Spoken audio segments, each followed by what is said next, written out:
이 시간 우리에게 주신 하나님의 말씀 함께 보시겠습니다. 신약성경 마가복음 8장 34절에서 38절까지의 말씀입니다. 신약성경 67면 마가복음 8장 34절에서 38절의 말씀을 제가 봉독하겠습니다. 무리와 제자들을 불러 이르시되 누구든지 나를 따라오려거든 자기를 부인하고 자기 십자가를 지고 나를 따를 것이니라. 누구든지 자기 목숨을 구원하고자 하면 잃을 것이요 누구든지 나와 복음을 위하여 자기 목숨을 잃으면 구원하리라. 사람이 만일 온 천하를 얻고도 자기 목숨을 잃으면 무엇이 유익하리요? 사람이 무엇을 주고 자기 목숨과 바꾸겠느냐? 누구든지 음란하고 죄 많은 세대에서 나와 내 말을 부끄러워하면 인자도 아버지의 영광으로 거룩한 천사들과 함께 올 때에 그 사람을 부끄러워하리라. 아멘.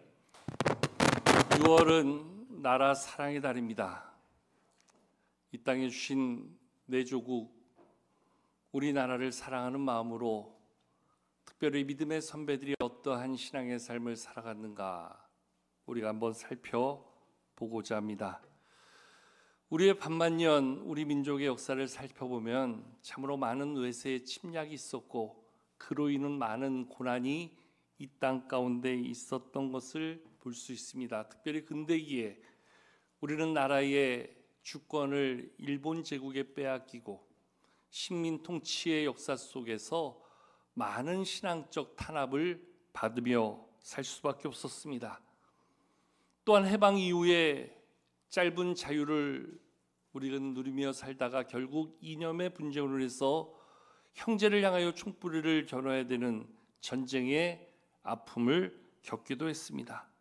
이 과정 속에서 한국교회는 그 신앙이 참으로 많은 희생을 당하게 되었고 많은 믿음의 선배들 그 신앙 때문에 나라 사랑의 실천을 이루고자 많은 생명을 잃어야 되는 순교의 아픔을 겪기도 했습니다. 우리 총회사나 순교 기념 선교의 자료를 보면 우리 교단 안에 우리 교단이 인준한 순교자가 총 307명, 적지 않은 그동안 순교자들의 유산이 우리 교단 안에 있는 것을 볼 수 있습니다. 우리 교단만 놓고 보더라도 그렇다고 한다면 한국교회 전체를 놓고 보면 훨씬 많은 순교자의 희생이 이 땅 위에 있었다 이야기할 수 있지요. 초대교회 교부 가운데 하나였던 터툴리아는 순교의 신앙을 이렇게 이야기합니다. 순교자의 피는 교회의 씨앗이며 교회는 순교자의 피를 먹고 자라난다. 한마디로 순교자의 그 순교 신앙이 교회를 세우는 가장 중요한 힘이 되었음을 이야기합니다.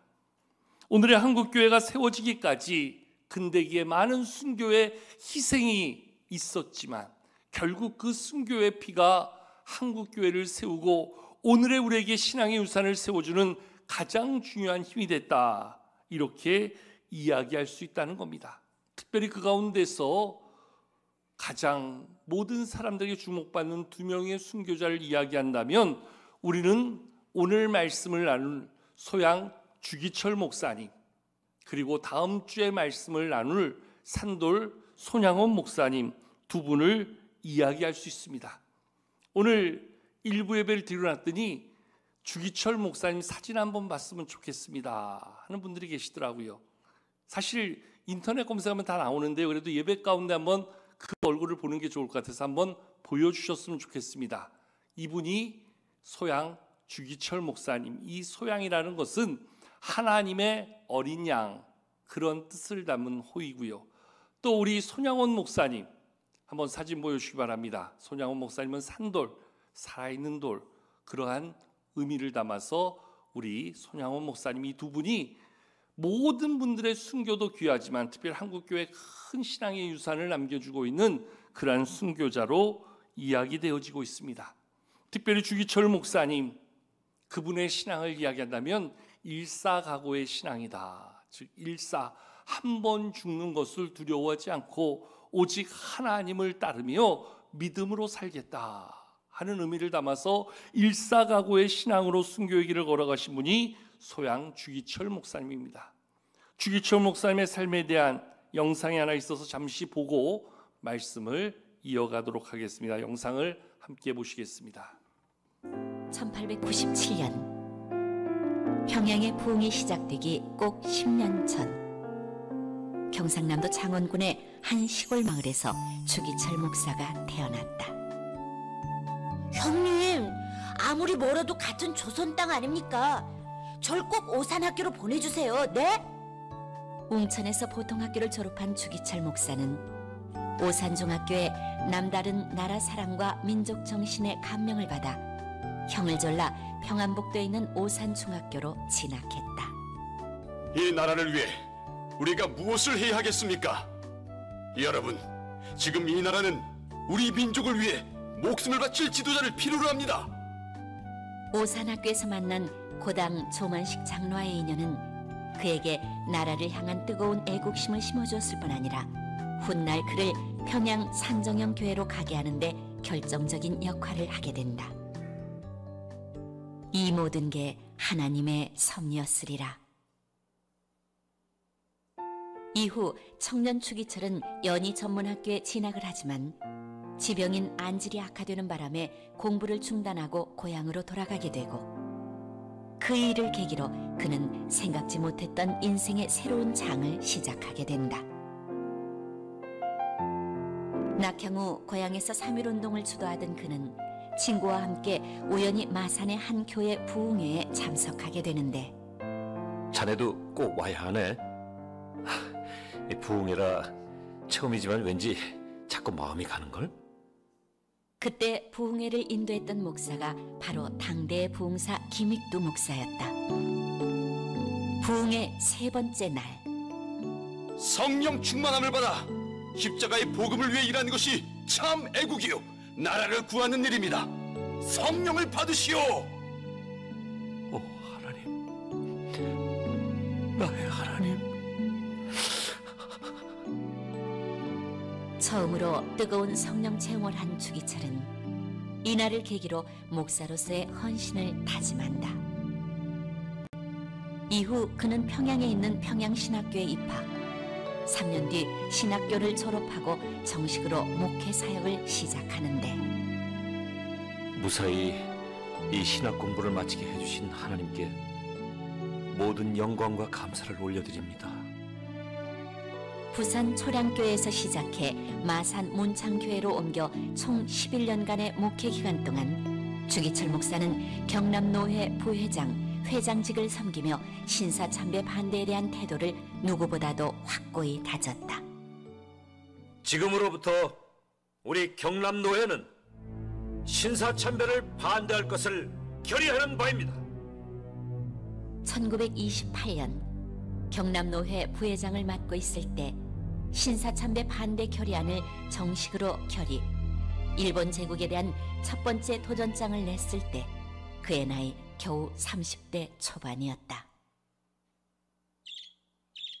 그러던 1935년 5월 경남노회장이던 주기철 목사는 금강산의 온정리 수양관에서 열린 목회자 수련회에 참석해 전국의 목회자들이 빽빽히 들어찬 가운데 설교를 하기 위해 강단에 올라갔다. 다음은 주기철 목사님께서 예언자의 권이라는 제목으로 설교를 해주시겠습니다. 세례 요한은 동생의 아내와 간통한 헤롯 왕을 그 면전에서 책망하였습니다. 죽이고 살리는 고난을 한 손에 들고 있는 임금 앞에서 그 죄를 책망한 세례 요한은 물론 일사각오였고 그 일사각오 연후에 할 말을 다 하였고 그 일사각오 연후에 선지자의 권위가 섰던 것입니다. 그런데 오늘날 목사님 여러분들은 강단 앞에서 하고자 하는 말을 왜 못하시는 겁니까? 몰라서 말을 못하는 겁니까? 알고도 모르지 하는 겁니까? 당장 그만하지 못해! 주 목사, 그만 입 다무는 게 신상에 좋을 텐데 뭐 하는 거야? 빨리 연행해! 이러시면 안 됩니다. 이것 보시라오, 목사님들. 당신들도 빨리 해산하지 않으면 모조리 잡아 가둘 거야. 어? 일본 경찰의 강압에 의해 주기철 목사는 설교를 미처 끝내지도 못한 채 끌려갔고 모여있던 목회자들도 모두 강제로 해산당하고 말았다. 이 일은 앞으로 그가 겪어야 할 순교자의 험한 길을 예고하는 시작일 뿐이었다. 신사참배를 거부하는 데 누구보다 앞장섰던 분이 바로 주기철 목사님이셨습니다. 이로 인해서 목사님은 누구보다 큰 고난과 고초를 겪어야 됐다 이야기합니다. 여러분, 당시 신사참배에 대한 일본의 강압이 얼마나 컸는가. 어찌 보면 우리 교단사에 가장 수치스럽게 여기는 한 사건이 있었는데요. 우리 교단이 1938년 서문안 교회에서 우리가 총회를 할 때 그 평양 서문회 교회에서 27회 총회를 하던 자리에서 일본의 강압에 못 이겨서 우리 교단 총회가 신사참배를 받아들이게 됩니다. 신사참배는 우상을 숭배하는 것이 아니라 일본 제국주의에 대한 국가적인 의식을 우리가 따르는 것이다. 그래서 이 일에 한국교회, 특별히 목회자들이 성도들 적극적으로 장려하고 가르치고 따를 수 있도록 안내해줘야 된다. 그것을 총회에서 정식으로 안건으로 받아들이는 엄청난 일을 벌이게 됩니다. 어쩌면 우리 교단사에 있어서 가장 수치스럽고 가장 모욕적인 굴복의 시간이었다. 역사는 기록해주고 있는데요. 이렇게 사실 될 수밖에 없었던 것은 그때 당시에 총회를 진행하던 서문회 교회의 당시 사복경찰들이 수백 명이 교회를 에워싸고 있었다 그래요. 그리고 총회가 벌어지는 그 강단 앞쪽에 일본의 경찰 간부들 수십 명이 허리에 칼을 두르고 총을 들고 그 자리에 앉아 있었다고 합니다. 그러니까 그 자리에서 누가 그것은 우상숭배요, 받아들일 수 없어 이야기할 자가 없었던 거지요. 당시 총회장으로부터 시작해서 그곳에 있던 모든 총대들이 어쩔 수 없이 따라야만 했던 그러한 수치스러운 자리. 그래도 약 20여 명의 목사님들이 그건 아니대요. 그것은 하나님 앞에 하나님을 버리는 우상숭배입니다. 한마디 외쳤다가 모두 일본 경찰에 체포되어 끌려나가게 되는 그러한 과정도 있었다고 합니다. 그러한 시대 속에서 일사각오의 신앙 가지고 끝까지 신사참배를 거부해야 할 것을 가르치고 그렇게 사셨던 분이 바로 주기철 목사님이셨습니다. 특별히 목사님은 앞에 영상에서도 나온 것처럼 그 오산학교 고당 조만식 장로님을 통해서 철저한 나라 사랑의 신앙을 훈련받게 됩니다. 그래서 나라 사랑을 실천하는 것이 곧 하나님을 향한 일사각오의 신앙이라 이야기하며 모든 성도들이 나라를 위해서 기도하고 나라를 위해서 순결한 신앙을 지키는 것, 그것이 곧 애국이요 우리가 가져야 될 신앙이다. 그렇게 이야기하셨습니다. 총 5번에 걸쳐서 5년 4개월 감옥에 머무르면서 그분은 누구보다 많은 고난과 고초를 겪어야 됐습니다. 끝없는 일본 경찰들의 고문을 당할 때도 있었고, 때로는 이 주목사님을 해유하기 위해서 일본 경찰들은 금방이라도 주목사님을 풀어주고 편안하게 목회를 할 수 있도록 우리가 도와주겠다. 단 한 번만 신사참배를 받아들여라. 주목사님은 끝까지 고개를 저으며 나의 신앙은 오직 하나님 한 분, 그분만을 섬기는 일사각오의 신앙입니다 외치며 그분은 끝까지 순교의 제물로 나아가실 것을 결단하였다고 합니다. 마치 이 모습은 초대교회 당시에도 로마 황제였던 헤로당 앞에서 자기의 신앙을 지키며 내가 섬길 분은 가이사가 아니라 오직 하나님 한 분이라 외쳤던 폴리갑의 그 순교의 모습과 흡사 동일하다 이야기할 수 있습니다. 당시 폴리갑은 헤롯 왕이 가이사 황제를 신이라 말하며 그에게 제사를 한 번만 지내면 내가 당신을 살려주겠소 이야기하지만, 그때 폴리갑이 이렇게 이야기를 하며 장작더미 위에 불에 타 죽는 화형을 당하게 되는데요, 그가 마지막 남겼던 그의 정말 신앙의 마지막 유산과 같은 그 유언은 이렇게 남겨졌습니다. 나는 86년 동안 그분을 섬겨왔는데 그동안 하나님 그분은 한 번도 나를 부당하게 대우하신 적이 없습니다. 그런데 내가 어찌 이 시간 나를 살리고자 나를 구원하신 나의 왕, 나의 하나님을 모독할 수 있겠습니까? 끝까지 나는 내 하나님만 섬기겠습니다 고백하면서 화형의 제물이 됐다 그럽니다. 마치 2000년이 흐른 그 자리에 주기철 목사님 일본 경찰의 억압 속에서도 흔들리지 않고 오직 하나님의 말씀 붙잡고 나를 부인하며 내 몫의 십자가를 지고 가겠습니다. 오늘 본문의 말씀처럼 주 목사님은 그 길을 신앙의 길로 결단하며 나아갔다고 합니다. 자, 이 시간 우리 오늘 본 말씀 34절과 35절 한번 같이 읽어보실까요? 함께 읽겠습니다. 시작. 무리와 제자들을 불러 이르시되 누구든지 나를 따라오려거든 자기를 부인하고 자기 십자가를 지고 나를 따를 것이니라. 누구든지 자기 목숨을 구원하고자 하면 잃을 것이요 누구든지 나와 복음을 위하여 자기 목숨을 잃으면 구원하리라. 아멘. 한 번은 주기철 목사님에 대한 이러한 일화가 한국교회에 전해지는데요, 주기철 목사님이 끝까지 그 신앙을 놓지 않자 산조인교회 성도들을 한자리에 다 불러 모으고 주기철 목사님을 그 자리에 세웁니다.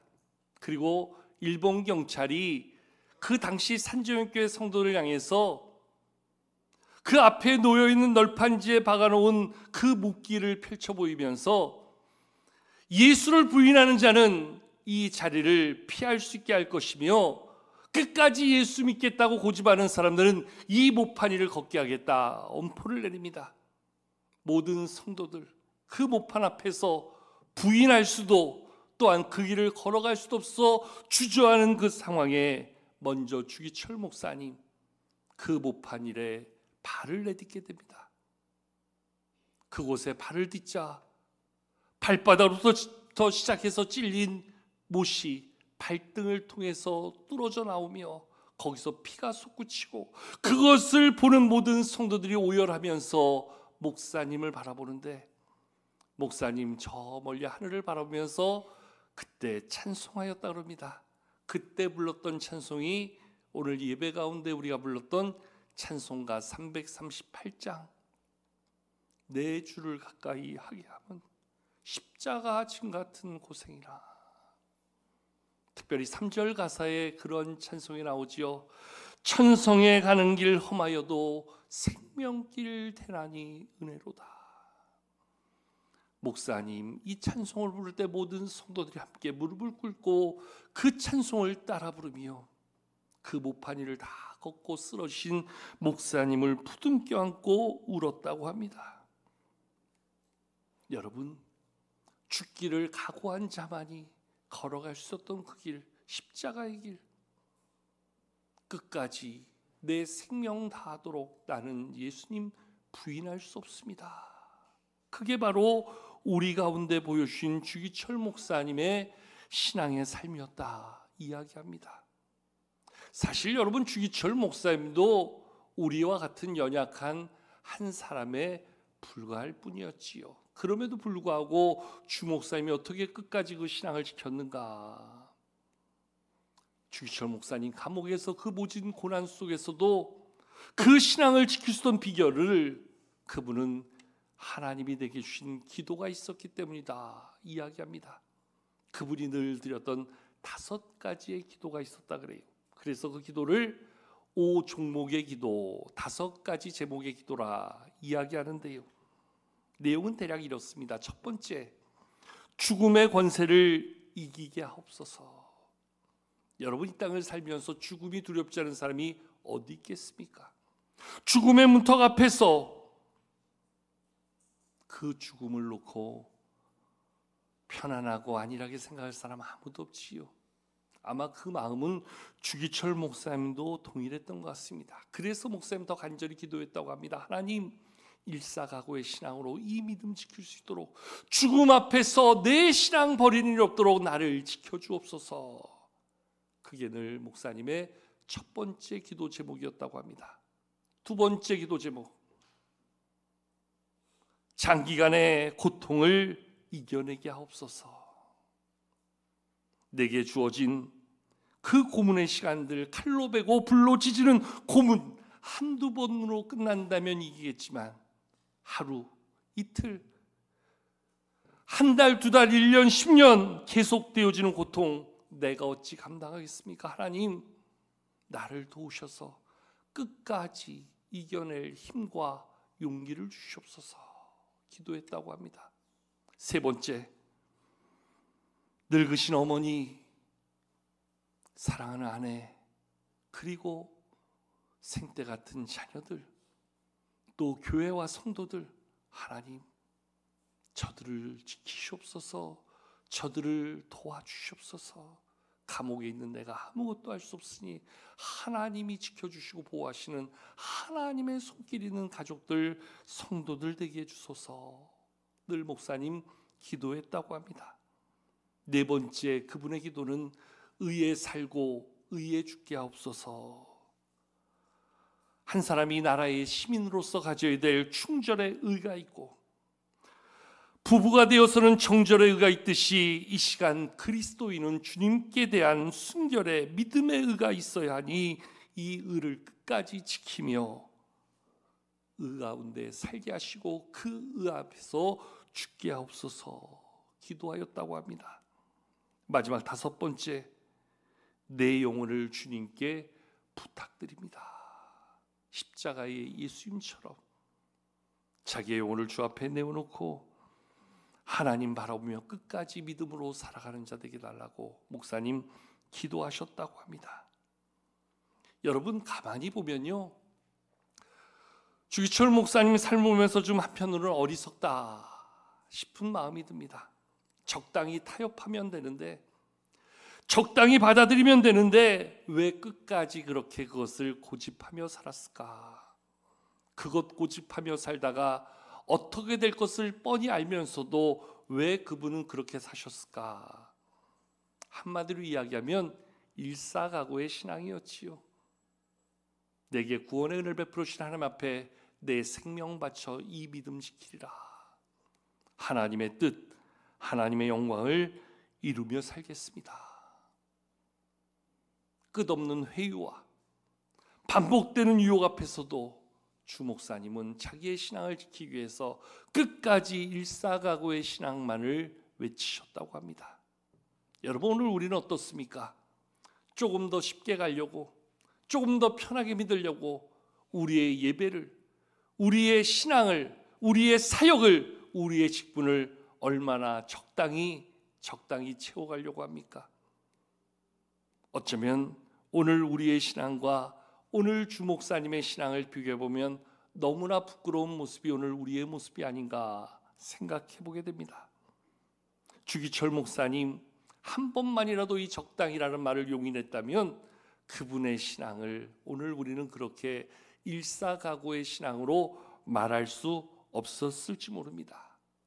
오늘 이 주 목사님의 신앙이 우리 가운데 얼마나 귀한 신앙의 유산이 되는가, 우리의 믿음의 선배 가운데 그런 삶을 사셨던 분이 계셨다는 것, 얼마나 귀하고 아름다운 모습이 되었는가 우리는 다시 한번 생각해 봐야 됩니다. 끝없이 반복되는 일본 경찰들의 모진 고문으로 인해서 결국 목사님은 해방을 보지 못한 채 1944년 4월 21일 평양 형무소에서 그 큰 고문을 이기지 못한 채 하나님 곁으로 가시게 되었지요.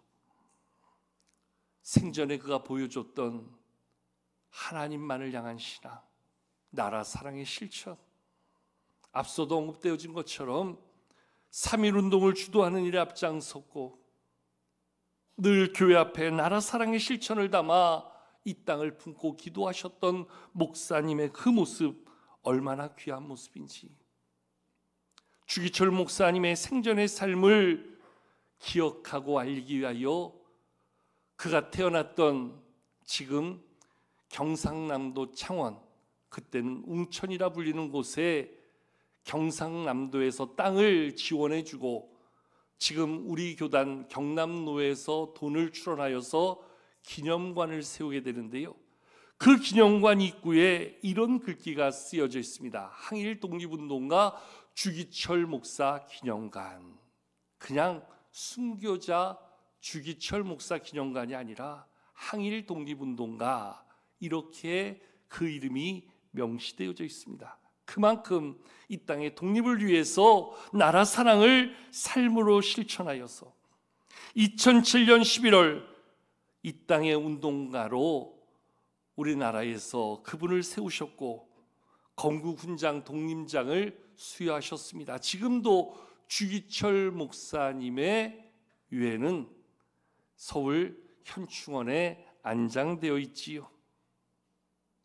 여러분, 우리가 나라 사랑을 말로만 외칠 것이 아니라 정말로 하나님을 향한 바른 믿음 가지고 이 땅을 끌어안고 기도할 수 있는, 누구보다 이 땅을 사랑하여서 내 몫에 국민으로서의 역할, 즉 우리는 하나님 나라의 백성으로, 또한 우리에게 주신 이 조국의 백성으로 우리의 역할을 잘 새기고 가는 것이 믿음의 선배가 우리에게 보여줬던 신앙의 아름다운 길을 따라가는 그러한 성도로서의 모습이 오늘 우리가 가야 될 신앙과 삶의 모습임을 말씀은 이야기해 주고 있지요. 자기를 부인하고 자기 십자가를 지고 가야 하는 길. 여러분, 앞서도 말씀드렸지만 주기철 목사님도 마음이 흔들릴 때가 왜였겠었습니까? 가족들 앞에, 성도들 앞에서 함께 고난을 겪어야만 했던 가족들을, 성도들을 바라보면서 그 마음이 미어질 때가 있었다 이야기합니다.